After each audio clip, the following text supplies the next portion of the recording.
We've invited you here today to announce the federal charges against 12 alleged United Blood Nation gang members charged with a racketeering conspiracy in a 12-count federal indictment, which was unsealed earlier today.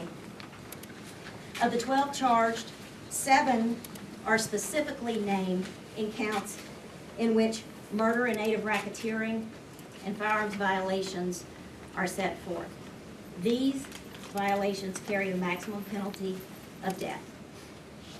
Today, agents of the FBI, along with officers from the Charlotte-Mecklenburg Police Department, conducted a roundup in which 7 of the named defendants were arrested. 5 of those defendants are in custody, 3 on previous federal charges, and 2 in the state of South Carolina on death charges. The 12 defendants charged are alleged members of the United Blood Nation, a criminal enterprise commonly known as the UBN, or the Bloods.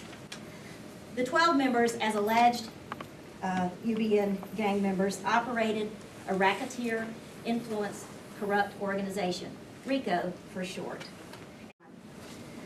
They use a gang ranking system very much like you would see in the military. They use codes to communicate, and they display distinctive markings such as tattoos and specific colors to show their affiliation with the gang. If you look at our demonstrative over here, you will see some of the tattoos from the defendants who were arrested today, all common tattoos within the UBN. As you all likely know, in May of last year, the mattress warehouse was robbed. The federal indictment unsealed today alleges that on May 25th of 2014, Jamel Curitan, Nana Adama, and David Fudge robbed the mattress warehouse. The warehouse was owned by Douglas and Deborah London. As set forth in the bill of indictment, Curitan, who was carrying a weapon, Fudge, who was acting as the driver, and Adama, who was the lookout, entered the mattress warehouse. Gunfire was exchanged between Mr. London and Jamel Curitan. Curitan was ultimately injured. He fled the warehouse, went to a local hospital where he received medical treatment, and was ultimately arrested on state robbery charges. After that 2014 indictment in federal court, the defendants, all 12 of the named defendants in this bill of indictment, began to exchange correspondence. They communicated even with those who were in custody through telephone calls, correspondence, or in-person meetings, and conducted gang meetings via telephone. During this time, they conspired with each other and planned the murder of Douglas London, the only eyewitness to the robbery. On or about October the 23rd, as is set forth in the bill of indictment, Breonna Johnson drove Malcolm Hartley to York County, South Carolina. At the direction of the gang, Hartley shot and killed Douglas and Deborah London in their home.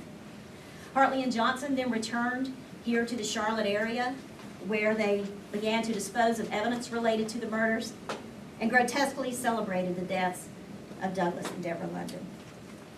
A day or so later, Curitan and Hartley had a phone conversation. Now recall that Curitan was in custody at the time.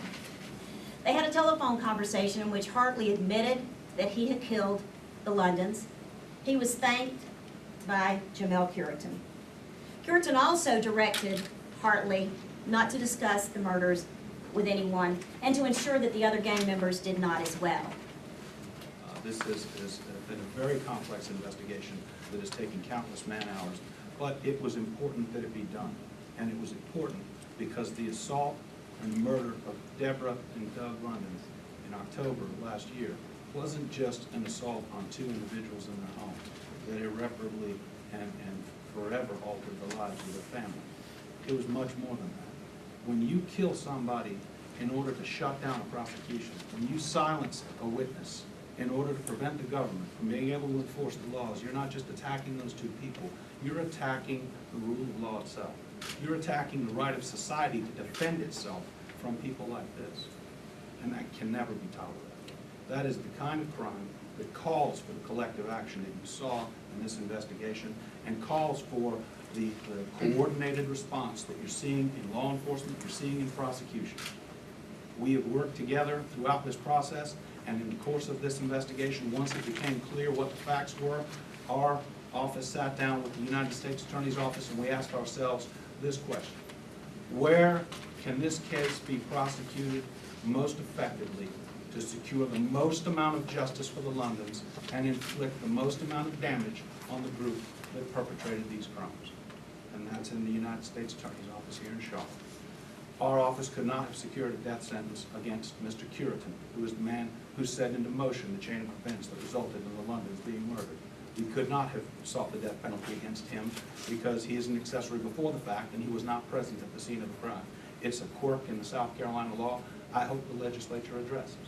We could have sought it against Mr. Hartley, but they were going to have to prosecute Mr. Curitan for the murder up here anyway, and that resulted in our conclusion that the best place for this to be prosecuted in one fell swoop was here in federal court.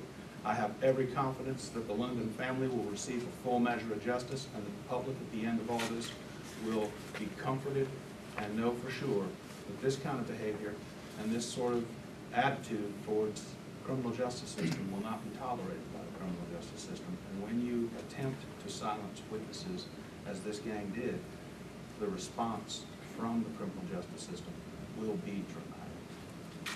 Thank you.